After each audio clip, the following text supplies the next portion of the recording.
ரஹீம் பிஸ்மில்லாஹிர் ரஹ்மானிர் ரஹீம். அல்-ஃபாத்திஹா ஓதி ஸ்டார்ட் பண்ணலாம். அல்-ஃபாத்திஹா. பிஸ்மில்லாஹிர் ரஹ்மானிர் ரஹீம். அல்ஹம்துலில்லாஹி ரப்பில் ஆலமீன் அர்-ரஹ்மானிர் ரஹீம் மாலிகி யௌமித்தீன் இய்யாக நஅபுது வ இய்யாக நஸ்தஈன் இஹ்தினஸ் ஸிராத்தல் முஸ்தகீம் ஸிராத்தல் லதீன அன்அம்த அலைஹிம் கைரில்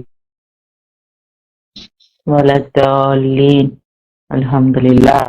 நல்லா இன்னைக்கு இந்த வகுப்புல பங்கெடுக்கிறதுக்கான வாய்ப்பை நம்மளுக்கு அல்லாஹ் தந்ததற்காக நம்ம அல்லாஹ்வுக்கு நன்றி சொல்லி ஆரம்பம் செய்வோம். நம்ம கற்போம் கற்பிப்போம் அப்படிங்கிற தலைப்புல வெள்ளிக்கிழமைகள்ல நம்ம தொடர்ந்து பார்த்துட்டு வரோம். இப்ப 3 பேர் பேசுற மாதிரி நம்ம மாத்தியாச்சு. ஒவ்வொருத்தரும் 8 நிமிஷம் பேசுறாங்க. உங்களுக்கு புதுசா யாராவது ஜாயின் பண்றவங்களுக்கு பேசணும் அப்படின்னு தோணுச்சுன்னா இன்ஷா அல்லாஹ் பேர் கொடுங்க, உங்களையும் அந்த தளத்துல சேர்த்து விடலாம் இன்ஷா அல்லாஹ். ஒவ்வொரு நாளுமே எந்திரிச்சு நம்மளை எழுப்பி விட்டதுல இருந்து இந்த நாளை நம்மளுக்கு மன்னிப்பு கேட்கறதுக்கு, இந்த நாள்ல நம்ம கடவுளை உணர்றதுக்கு அல்ல அதிகபட்சம், அதாவது நேத்துல இருந்து இன்னைக்கு ஒரு நாள் நம்மளுக்கு கூடுதலா கொடுத்ததற்காக அல்லாவுக்கு நம்ம முதல்ல எந்திரிச்சோம்னா நன்றி சொல்லணும். நம்ம ஒவ்வொரு வேலைகள், பல்லு விளக்குறதுல இருந்து காலை கடன் முடிக்கிறதுல இருந்து ஒவ்வொரு வேலையும் இலகுவாக சுலபமாக உடல் ஆரோக்கியத்தோட செய்ய வச்சதுக்கு அல்லாவுக்கு நம்ம தொடர்ந்து நன்றி சொல்லிக்கிட்டே இருக்கணும். இன்னைக்கு எல்லா தொழுகைகளையும் நம்மளுடைய கடமைகளையும் சிறப்பா நம்மளுக்கு அல்லாஹ் செய்ய வச்சதுக்கு, நிறைவேற்றி தந்ததுக்கு அல்லாவுக்கு நன்றி சொல்லுவோம். அதுல நம்ம ஏதாவது தவறு பண்ணிருந்தோம் அப்படின்னா நம்ம அல்லாஹ் கிட்ட நம்மளுடைய தவறுகளை உணர்ந்து காலதாமதம் ஆயிராம உடனே மன்னிப்பு கேட்கக்கூடிய அந்த கவனத்தையும் அல்லாஹ் நம்மளுக்கு தரணும்னு நம்ம அல்லாட்ட பிரார்த்திப்போம். அல்ஹம்துலில்லாஹ். இன்னைக்கு 3 பேர், பானு சிஸ்டர், இமாம் பிரதர், ஜுபைதாமா 3 பேர் பேச போறாங்க. ஃபர்ஸ்ட் யார் பேசுறீங்க? ஜுபைதாமா பேசுறீங்களா? இன்ஷா அல்லாஹ்மா பேசுறேம்மா. அஸ்ஸலாமு அலைக்கும். வலைக்கம் சலாம். வலைக்கும் சலாம். நன்மையை கொண்டு தீமையை எதிர்கொள்ள வேண்டும். நல்ல நடத்தையும் கெட்ட நடத்தையும் சமமானவல்லைங்கிறத பத்தி கொஞ்சம் சொல்றேன். நல்ல நடத்தையும் கெட்ட நடத்தையும் சமமானவை இல்ல இயன்றவரை மிக சிறந்த நடத்தை. சூரா 41 34 35. நல்ல நடத்தையும் கெட்ட நடத்தையும் சமமானவை அல்ல, இயன்றவரை மிக சிறந்த நடத்தையை நீங்கள் கை கொள்ள வேண்டும். இதன் மூலமாக உங்களுடைய விரோதியாக இருந்து வந்த ஒருவனும் உங்களுடைய மிக சிறந்த நண்பனாகி விடக்கூடும். உறுதியோடு தொடர்ந்திருப்பவர்களை தவிர எவரும் இதனை அடைந்து விட முடியும். நல்ல வார்த்தை கெட்ட வார்த்தையும் சமமானவர்கள். நம்ம எதிரியா இருக்கிறவங்கிட்ட கூட நம்ம முகத்தை திருப்பிக்கிட்ட அவங்ககிட்ட கோபமா போவாம நம்ம சிரிச்ச முகத்தோட அவங்க கிட்ட ஒரு 4 வார்த்தை அன்பா பேசி நல்லா இருந்தா அவங்க எல்லாத்தையுமே மறந்துட்டு என்ன பண்ணுவாங்க, விரோதியா இருக்கிறவங்க கூட உற்ற நண்பனா மாறிடுவாங்க. நம்ம கனிவாவும் அன்பாவும் யாருக்கிட்ட யாரா இருந்தாலும் சரி கனிவாவும் அன்பாவும் சிரிச்ச முகத்தோட பணிவா பேசுங்க.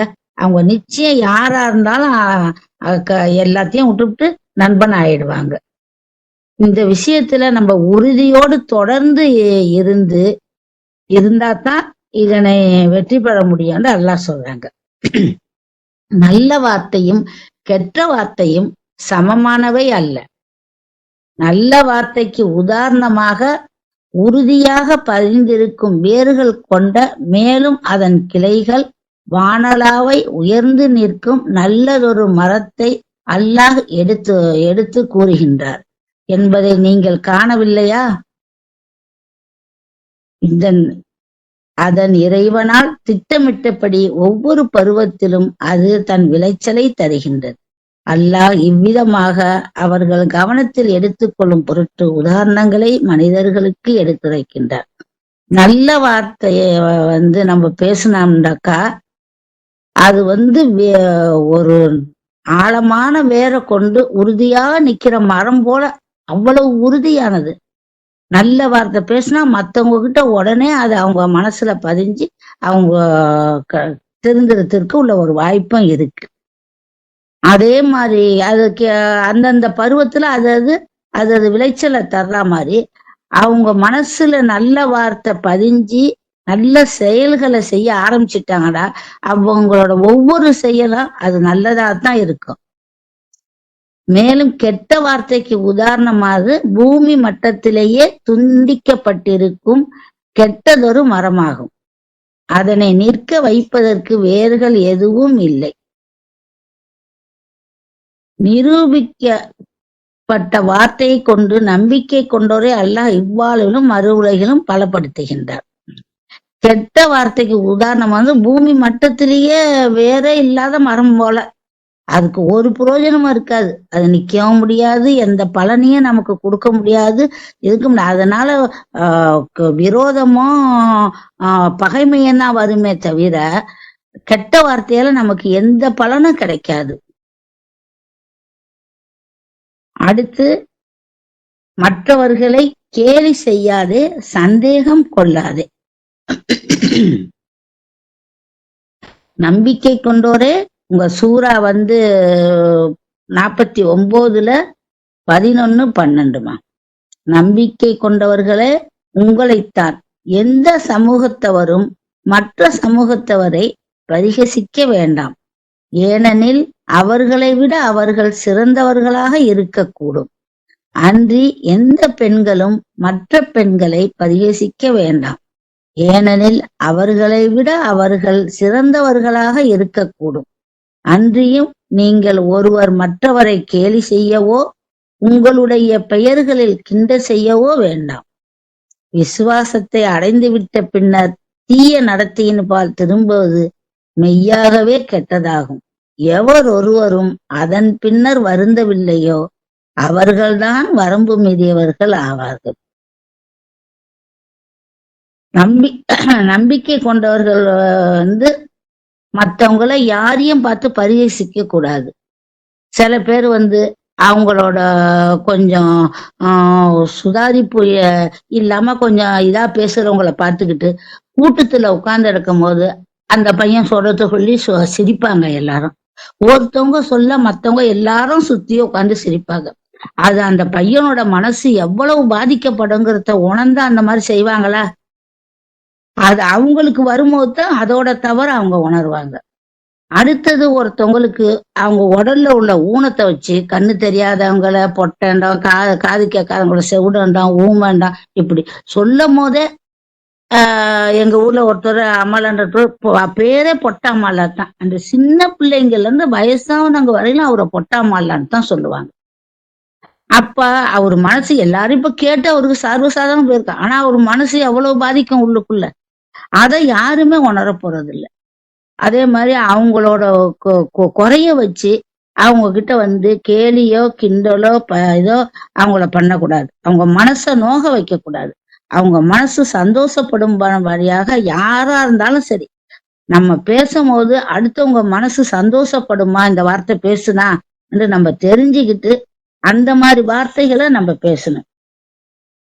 அடுத்தது, புறம் கூறக்கூடாது, வேவு பார்க்க கூடாது. நம்பிக்கை கொண்டவர்களே உங்களைத்தான் எந்த சந்தேகத்தையும் நீங்கள் தவிர்த்து கொள்ள வேண்டும். ஏனெனில் ஒரு சிறு அளவு சந்தேகம் கூட பாவகரமானதும். நீங்கள் ஒருவர் மற்றவரை வேவு பார்க்க வேண்டாம். அன்று நீங்கள் ஒருவரை மற்றவரை குறை கூறவும் வேண்டாம். அது உங்களுடைய இறந்து போன சகோதரனுடைய மாமிசத்தை தின்பதை போல வெறுப்புக்குரியதாகும். நீங்கள் நிச்சயமாக இதனை வெறுப்பீர்கள். நீங்கள் அல்லாஹ்வுக்கு அஞ்ச வேண்டும். அல்லாஹ் மீட்பவர், மிக்க கருணையாளர். நம்பிக்கை கொண்டவங்களை எந்த சந்தேகத்தையும் தீர்த்துன்னு, நம்ம ஒரு மனசுல கொஞ்சம் சந்தேகத்தை வச்சிருந்தோம்டா, ஏதாவது ஒரு பொருள் காணா போனா மத்தவங்கள பத்தி இது நம்ம இவங்க தான் எடுத்துட்டு போயிருப்பாங்களோ, இவங்க தான் பேசுவாங்களோன்னு நினைக்க தோணும். அடுத்தது, அவங்கள வேவும் பார்க்க கூடாது. அவங்கள பத்தி புறம் கூறக்கூடாது. புறம் கூடக்கூடாதுங்கிறது நமக்கு நல்லா பல இடத்துல நமக்கு அறிவிச்சா. இந்த ஒரு உதாரணத்தை கொண்டு இதை புறம் கூறுறது சகோதரரோட இறந்து போன மாமிசத்தை திங்கக்கூடியதுங்கிற அளவுக்கு ஆழமான வார்த்தையா, கனமான வார்த்தையா அல்லாஹ் கொடுத்தான். அப்பவும் இந்த புறம் பேசுறத நிறுத்த மாட்டேங்கிறாங்க. நிறுத்த மாட்டாங்க. நம்மளும் சமயத்துல புறம் பேசிடுவோம். இப்போ நம்ம இதுல மன உறுதியா இருக்கணும், புறம் பேசக்கூடாதுன்னு. யாராவது நம்ம உட்காந்துக்கிற இடத்துல புறம் பேச ஆரம்பிச்சாட்டா உடனே அந்த இடத்த விட்டு அவங்க எதுனாலும் நடிச்சிட்டு போறாங்கன்னு உடனே அந்த இடத்த விட்டு நம்ம வெளியேறிடணும். அப்படி வெளியேறினா தான் நம்ம அந்த புறம் பேசுறதுல தவிப்போம். அந்த இதுல நம்ம சேர்ந்துக்க மாட்டோம். அந்த மாதிரி நம்ம உறுதியோட முயற்சியோட இருந்து இந்த புறம் பேசுறத விட்டுடணும். அது எவ்வளவு பெரிய வார்த்தை எல்லாம் சொல்லியிருக்காங்க பாருங்க. அது படிக்கும் போதே நம்மளுக்கு அவ்வளவு நடுங்குது. அப்படி அல்லாஹ் இவ்வளவு கனமா சொல்லியே நம்ம விடாம இருக்கிறோமே நம்ம நினைக்கும் போது நம்ம மேலேயே நமக்கு வெறுப்பு வருது. அதனால இனிமேல் பட்டு புறம் பேசுற இடத்துல நான் உட்காரவே மாட்டேங்கிற ஒரு முடிவை எடுத்து அதே மாதிரியே நம்ம செயல்படுத்தணும். அதே மாதிரி தாய் தகப்பனாரையும் கண்ணியப்படுத்தணும். அவங்க நம்ம சிறு வயசுல இருக்கும்போது நம்மள ரொம்ப கவனிச்சுக்கிறாங்க, ரொம்ப இது பண்றாங்க. ஆனா அவங்க வயசான பிறகு நம்மளை எப்படி கவனிச்சுக்கிட்டாங்களோ அது பன்மடங்கு அதிகமா அவங்கள நம்ம கவனிச்சுக்கணும். இப்ப உள்ளவங்க தாய் தாப்பனை சில பேரு நல்லா கவனிச்சுக்கிறாங்க. சில பேரு கல்யாணம் பண்ணக்கடியே தாய் தாப்பனை விட்டுட்டு பொண்டாட்டியை அழைச்சிக்கிட்டு நான் வெளிநாடு போறேன், அது போறேன், அங்க போறேன்ட்டு விட்டுட்டு போயிடுறாங்க. அவங்க எப்படி இருக்காங்க என்னங்கிறத பார்க்க மாட்டேங்கிறாங்க. சிறு வயசுல தாய் தகப்பனை நம்ம கவனிச்சுக்கிறத விட வயசான காலத்துல அவங்கள கவனிச்சுக்கிட்டு அவங்ககிட்ட பணிவா கிட்டன உட்காந்து 4 வார்த்தை அன்பா பேசிக்கிட்டு பிரியமா இருந்தா தான் அல்ஹம்துலில்லாஹ் அவங்க மனசு நிறையும், அவங்க சந்தோஷப்படுவாங்க. அதே மாதிரி அல்ஹம்துலில்லாஹ் அல்லாஹ் நல்லால எனக்கு நல்ல பிள்ளைங்களை கொடுத்துருக்காங்க. தாய் தகப்பனை கவனிக்க கூடியதாகவும் நல்ல செயல்கள் செய்யக்கூடிய பிள்ளைதாவும் அல்லாஹ் கொடுத்துருக்காங்க. அதே மாதிரி எல்லாரோட பிள்ளைங்களும் அவங்கவுங்க தாய் தகப்பனை சந்தோஷமா கவனிச்சுக்கிட்டு நல்லபடியாக இருக்கு. அல்லாஹ் போதுமானது. அல்ஹம்துலில்லாஹ். அஸ்ஸலாமு அலைக்கும். வலைக்கம் சலாம். அல்ஹம்துலில்லாஹ். மாஷா அல்லாஹ். ரொம்ப ரொம்ப சிறப்பான ஒரு நினைவூட்டல்மா. நல்லது எது, கெட்டது எது, நடத்தையில நல்லது எது, கெட்டது எது, வார்த்தைகள்ல நல்லது எது, கெட்டது எது, தீய நடத்தைகள் எது, எதெல்லாம் நம்ம செய்யக்கூடாது, எதெல்லாம் செஞ்சா நம்ம வளமா இருக்கலாம் அப்படிங்கிறத பத்தி அது ஒரு 10 நிமிஷம் பேசினாலும் ரொம்ப அழகா எடுத்து சொன்னீங்க. மனசுல பதிகிற மாதிரி ரொம்ப சிறப்பா இருந்ததுமா. அல்ஹம்துலில்லாஹ். வேற யாராவது சொல்றீங்களா? ஜுபைதாம்மா பேசுங்க. அல்ஹம்துலில்லாஹ். அஸ்ஸலாமு அலைக்கும்மா. ரொம்ப அழகா சொன்னீங்க. ஒவ்வொரு வார்த்தையும் அப்படியே ஊன்றி மனசுல பதிஞ்சிருக்கு. அல்ஹம்துலில்லாஹ். புறம் பேசுறத பத்தி நம்ம அதை கேக்குறதும் தப்பு, அந்த இடத்துல உட்கார்றதும் தப்புன்றது. அல்ஹம்துலில்லாஹ். இதை எல்லாரும் ஃபாலோ பண்ணோம். நம்ம என்ன நினைப்போம், அவங்க ஏதாவது நினைச்சுப்பாங்கன்றதுனால கேட்டுட்டு உட்காந்துட்டு இருப்போம். இன்ஷா அல்லாஹ் நீங்க சொல்றதை நாங்க ஃபாலோ பண்றோம். இன்ஷா அல்லாஹ். அல்ஹம்துலில்லாஹ்மா. அது நம்மளுக்கு ரொம்ப ஆர்வத்தை கொடுக்குது. அப்படியே உட்கார்ந்து ஆர்வமா கேக்குறது, இல்ல அவங்க என்ன நினைச்சுப்பாங்கன்னு நினைக்கிறது. அது ஷைத்தான் நம்மளுக்கு அழகா காட்டி அப்படியே அது ஒண்ணு தங்குற மாதிரியே அப்படியே கூட்டிட்டு போவான் அவனுடைய காரியத்துல. ஆமா. அதை கேட்கும் போது நம்ம ரொம்ப விழிப்பா இருக்கணும், அதை அவாய்ட் பண்ணிக்கணுங்கிறதே ரொம்ப அழகா சொன்னாங்க அம்மா. அல்ஹம்துலில்லாஹ். அல்ஹம்துலில்லாஹ். அல்ஹம்துலில்லாஹ்மா. அல்ஹம்துலில்லாஹ். சந்தோஷம். அடுத்து யார் சொல்றீங்க? சரி, இப்ப நம்ம ஜுபைதம்மா பேசினதை கேட்டோம். கெட்ட நடத்தைகள் எதெல்லாம் இருக்கு, நல்ல நடத்தைகள் எதெல்லாம் இருக்கு, நம்ம என்னெல்லாம் பண்ணணும் அப்படிங்கறத பத்தி உங்களுக்கு என்ன தோணுது அப்படிங்கறத நீங்க சொல்லலாம். இப்ப இணக்கமா நடத்துங்க அப்படின்னு நல்லா சொல்றாங்க, மரியாதையுடையவங்களா இருங்க அப்படின்னு நல்லா சொல்றாங்க. இந்த மாதிரி நல்ல விஷயங்கள் எல்லாம் சொல்லி தராங்க. கெட்டதுகளை தவிர்த்துக்கங்க அப்படின்னு நல்லா சொல்றாங்க. அந்த மாதிரி உங்க மனசுல இப்ப என்ன தோணுது, இதெல்லாம் பண்ணணும் இதெல்லாம் பண்ணக்கூடாது அப்படிங்கறத நீங்க ஷேர் பண்ணலாம். ஆனா நீங்க பேச வேண்டிய 2 பேரையும் காணோம். அஸ்ஸலாமு அலைக்கும். வலைக்கம் சலாம்.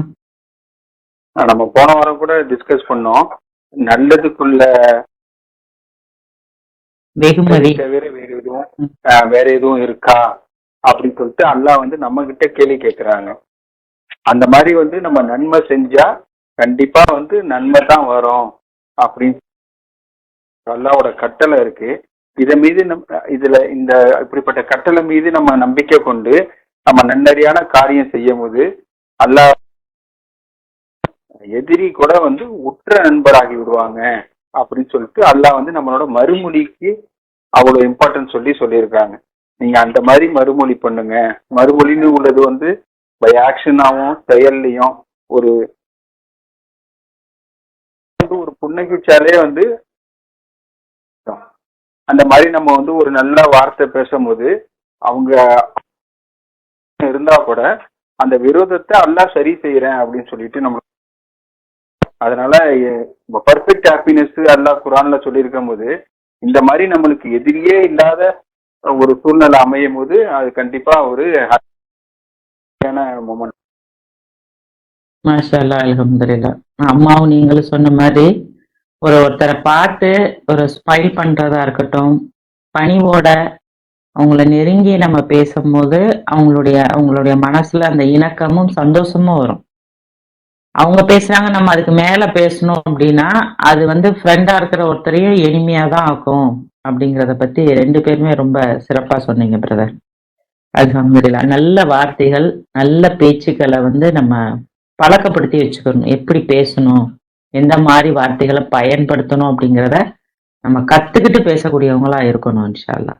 அல்ஹம்துலில்லாஹ். ஆமா சிஸ்டர். அதுக்கப்புறம் அம்மா இப்ப எடுத்து சொன்னதுல இந்த ஒரு கெட்ட வார்த்தைன்னு சொன்னாங்க. நம்ம அந்த கெட்ட வார்த்தை நம்ம யூஸ் பண்ணதுனால நம்மளுக்கு எந்த வித பலனும் அடைய போறது இல்லை.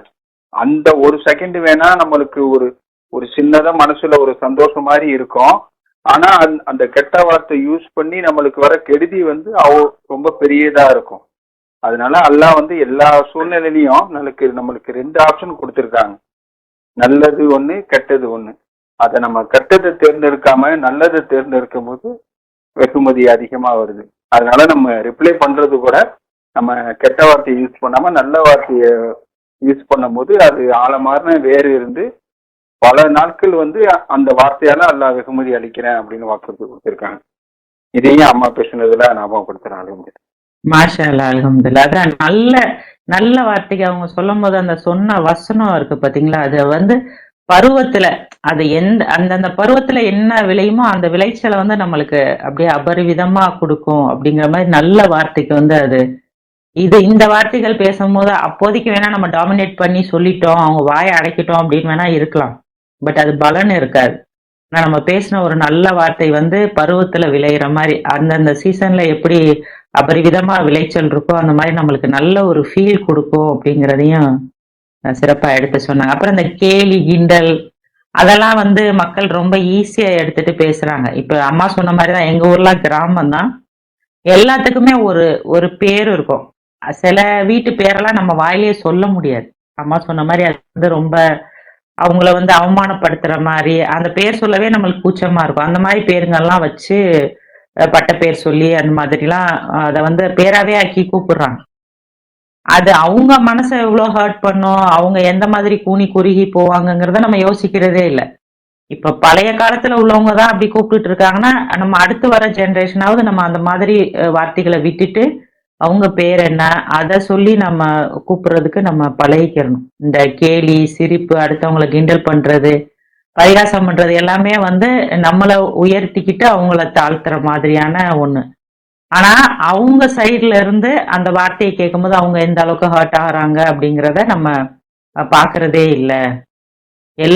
எல்லா சூழ்நிலையிலுமே அந்த இடத்துல நம்மளை வச்சு பார்க்கணும். அந்த வார்த்தை சொன்னா நம்மளுக்கு எப்படி இருக்கும், நம்ம எப்படி ரியாக்ட் பண்ணுவோம் அப்படிங்கிறத பேசும்போதுதான் உணர்ந்து நம்ம வந்து திருத்திக்கிறோம்.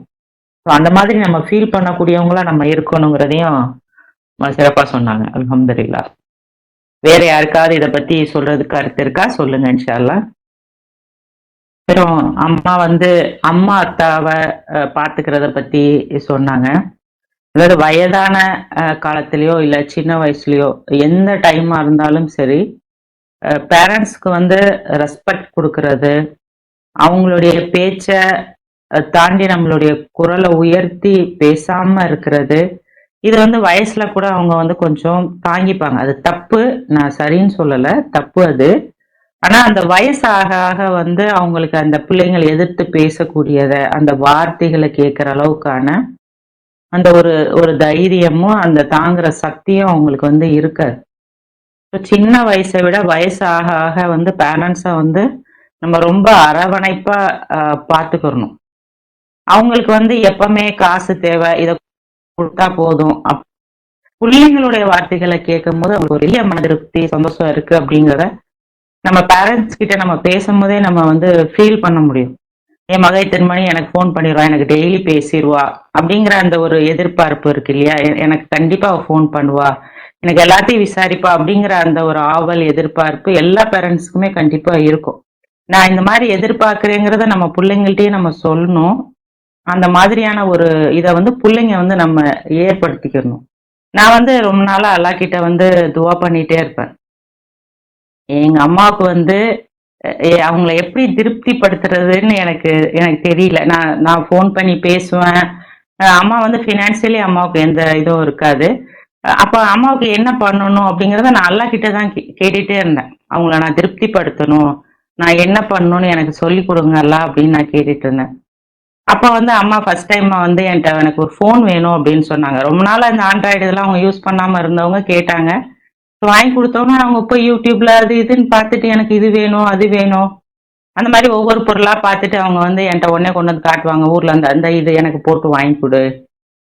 அப்ப பக்கத்து வீட்டுல உள்ளவங்கள்ட்ட சொல்லி இதை என் மகளுக்கு அனுப்பி விடுங்க, இது எனக்கு வேணும் அப்படின்னு. அப்புறம் அம்மா ஒண்ணு ஒண்ணா எடுத்து அனுப்ப அப்புறம் நான் வந்து அதெல்லாம் போட்டு கொடுக்கும் போது அது மத்தவங்க எல்லார்ட்டையும் அம்மா சொல்றாங்க. என் மக வந்து எனக்கு எது கேட்டாலும் சரி உடனே ஆன்லைன்ல போட்டு வாங்கி கொடுத்துருவா, இதை வாங்கி கொடுத்தா அதை வாங்கி கொடுத்தா. அதாவது ஒவ்வொருத்தருக்கும் ஒவ்வொரு விதமான தேவைகள். எங்க அவங்கவுங்க அம்மாவுக்கு என்ன என்ன தேவை அது எனக்கு தெரியல. நான் அல்லா கிட்ட தான் கேட்டேன். ஆனா இப்ப அம்மா அவ்வளோ ஹாப்பியா இருக்காங்க. இப்ப ஏதாவது வேணும்னா உடனே எனக்கு வந்து அனுப்பிச்சு விட்டுருவாங்க, இது எனக்கு ஆன்லைன்ல போட்டு வாங்கி கொடு அப்படின்னு. அது வந்து இப்ப அவங்க அவங்க காலத்துக்கெல்லாம் பழகாத ஒரு விஷயமா இருக்கிறனால அது அவங்களுக்கு வந்து ரொம்ப பெரிய ஒரு சந்தோஷத்தை கொடுக்குது. அதை எல்லாத்தையும் சொல்லும் போது அவங்க என்கிட்ட சொல்றாங்க, நீ இதை போட்டு வாங்கி கொடுத்தியாம்ல, அவங்க அம்மா ஒரே சந்தோஷமா சொல்றாங்க அப்படின்னு. சின்ன சின்ன விஷயங்கள் அவங்களுக்கு என்ன தேவை, உங்களுக்கு என்ன வேணும் அப்படின்னு நம்ம கடவுள்கிட்ட கேட்கும் போது கடவுள் நம்மளுக்கு வந்து அதை கத்து கொடுக்குறாரு. இப்படி எல்லாம் பண்ணுங்க அப்படின்னு சொல்லி கொடுக்குறாரு. அதை செய்யும் போது நம்ம பேரண்ட்ஸும் அவ்வளவு சந்தோஷமா இருக்காங்க. அவங்கள சந்தோஷப்படுத்த செஞ்சுட்டோம் அப்படின்னு நம்மளுக்கும் அந்த ஒரு திருப்தியை வந்து அதான் நம்மளுக்கு கொடுக்குறாங்க. பேரண்ட்ஸுக்கு செய்ய வேண்டியது நிறைய விஷயங்கள் இருக்கு. இதெல்லாம் நான் பண்ணிட்டேன், நான் எவ்வளவோ பண்ணிட்டேன் அப்படின்னு சொல்ற மாதிரி ஒரு ஒரு லிமிட்டே கிடையாது தாய் தகப்பனுக்கு பண்றதுல. அவங்களுக்கு மெடிசன்ஸ் எடுத்து கொடுக்கலாம், அவங்களுக்கு ஆறுதலான 4 வார்த்தைகள் பேசலாம், நீங்க சாப்பிட்டீங்களா, நீங்க நல்லா இருக்கீங்களான்னு கேட்கலாம், பினான்சியலா உங்களுக்கு என்ன வேணும்னு கேட்கலாம். இதுல நான் இன்னொரு விஷயத்தையும் தெரிஞ்சுக்கிட்டேன். அதாவது நம்ம பேரண்ட்ஸ்க்கு பண்ணும் போது நம்மளுக்கு பினான்சியலி என்ன ப்ராப்ளம் இருந்தாலும் அதெல்லாம் சரி பண்ணி நம்மளுக்கு ரொம்ப அந்த விஷயத்துல ரொம்ப தாராளமா நம்மளுக்கு பிளஸ் பண்றாங்க. ஒரு அதாவது என்னன்னா ஒரு 10 ரூபாய்க்கு 20 ரூபா கொடுக்குறாரு அப்படிங்கிறது இல்லை. அந்த ஒரு மனசு ஃப்ரீயா அதை செய்யறதுக்கான ஒரு வழியையும் அந்த தேவைகளை பூர்த்தி பண்றதுக்கான ஒரு காசா இருக்கட்டும், அந்த விஷயத்த நம்மளுக்கு தெரியப்படுத்துறதா இருக்கட்டும், எல்லாத்தையுமே எல்லாம் நம்மளுக்கு இலகுவாக்கி தர்றாரு. இப்போ பேரண்ட்ஸ் விஷயத்துல நம்ம மைண்டை தான் நம்ம வந்து ஓப்பன் பண்ணணும். என்னுடைய தாய் தகப்பனை நான் நல்லபடியா பாத்துக்கணும் அப்படிங்கிற அந்த எண்ணத்தை தான் நம்ம வைக்கணும். அதுக்கான வழிகளா இருக்கட்டும், காசா இருக்கட்டும், எதுவா இருந்தாலும் எல்லாத்தையும் நம்மளுக்கு கத்துத்தர எல்லாம் போதுமானவரா இருக்காரு. இப்போ பேரண்ட்ஸை பத்தி எல்லாம் சொல்லும் போது அவங்கள இதுல சொல்லும் போது எல்லாம் சொல்லுவாங்க, எந்த அளவுக்கு நீங்க வந்து பேரண்ட்ஸை நினைவு கூறுறீங்களோ அந்த அளவுக்கு அதை விட என்னை நினைவு கூறுங்க அப்படின்னு சொல்லி எல்லாம் வந்து அந்த அளவுக்கு பேரண்ட்ஸை வந்து முக்கியப்படுத்தி சொல்றாங்க. பேரண்ட்ஸை நம்ம எந்த அளவுக்கு ஹானர் பண்றோமோ அந்த அளவுக்கு நம்மளுக்கு இந்த உலக வாழ்க்கையும் நல்லா இருக்கும். அங்கே வந்து எல்லாம் நம்மளுக்கு நல்ல ஒரு வெகுமதிகளை எல்லாம் தருவாங்க. இப்போ எல்லாருமே இந்த ஒரு விஷயத்த வந்து கரெக்டா ஃபாலோ பண்றதுக்கு நம்ம வந்து அல்லாட்ட பிரார்த்தனை பண்ணுவோம் இன்ஷா அல்லாஹ். வலைக்கம் சலாம். இந்த நல்ல வார்த்தையை பத்தி அம்மா சொல்ல முடியும். இந்த ரசனை எனக்கு சொல்லணும்னு தோணுச்சு. நான் பேசுறது கிளியரா கேக்குதா? ரொம்ப லோவா இருக்கு வாய்ஸ். இப்போ ஓகேவா? அல்ஹம்துலில்லாஹ். இப்ப கேக்குதுமா, பேசு. ஓகே. சூரா 20 தாகால வசனம் 44 அல்லாஹ் சொல்றாங்க, மூசா கிட்ட நமக்கு தெரியும் ஃபேரோன் ரொம்ப கொடுங்கோலனா இருக்கான், அவன் பேச்சை அவங்க கேட்கலன்னா மாறு கை மாறுக்கால், லெஃப்ட்ல கை வெட்டினா ரைட்ல கால் போயிடும். ஸோ இவ்வளவு கொடுமை செய்யற ஒருத்தவனை கொடுங்கோலன்ட்ட அல்லாஹ் அவனை அனுப்பும்போது என்ன சொல்றாங்கன்னா, நீ நல்ல முறையில பேசு, speak to him nicely. He may take heed or become reverent. அவன் கவனத்துல எடுத்துக்கவோ பக்திமானா மாறத்துக்கும் நிறைய சான்ஸ் இருக்கு, வாய்ப்பு இருக்குன்னு அல்லாஹ் சொல்றாங்க. இதை நம்ம நடைமுறை வாழ்க்கையில பயன்படுத்தி பார்த்தோம்னா பெரும்பாலும் நம்ம இப்படி யோசிக்கிறோம். ஆக்சுவலா ஆப்போசிட் பர்சன் வந்துட்டு கொஞ்சம் ரக்கடாவோ மோசமான கரடு முரடா இருந்தாங்களோ நம்ம அவன்கிட்ட இப்படிதான்ப்பா பேசணும், இப்படி பேசாதான் அவன்கிட்டலாம் வேலையாகும்னு சொல்லி நமக்கு நாமே நினைச்சுக்கிறோம். அது நம்ம நடைமுறையில பாக்குற பர்சன்ஸ்க்கே அப்படிங்கும்போது ஃபேரோ பத்தி நம்ம நிறைய வருஷம் கூட நல்லா சொல்லி காட்டுறாங்க. அவன் ரொம்ப மோசமானவன் தான், வெரி ஈகோஸ்டிக்னு தெரியும், ரொம்ப அகந்தை கொண்டவன். ஆனா அப்படிப்பட்டவன்ட்டு அல்லாஹ் சொல்லும் போது மூசா கிட்ட இப்படிதான் பேசணும்னு சொல்லும் போது நம்ம ஆப்போசிட் பர்சன்ல இருக்கவங்க எப்படி நம்ம பார்க்கவே கூடாது. அவங்க எப்படிப்பட்டவங்களா எவ்வளவு மோசமானவன் இருந்தாலும் நமக்கு அல்லாஹ் விட்ட கட்டளை நம்ம ஒழுங்கா பேசணுங்கிறது தான் உண்மை. ஸோ அம்மா சொன்ன மாதிரி தமிம் அண்ணன் சொன்ன மாதிரியும் சரி, குரான் வசனம் அதான் சொல்லுது. ஆக்சுவலா நம்ம நல்ல வார்த்தைகளை சொல்லும் போது ரொம்ப நம்ம மேல விரோதின்னு சொல்றாங்க, நம்ம நல்லா இருக்கும் கண்டிப்பா நினைக்கவே மாட்டான். அப்படிப்பட்ட ஒருத்தனும் நம்ம நண்பனா ஆயிடுவான் அப்படின்னு சொல்றது அல்லாவோட வாக்குறுதி.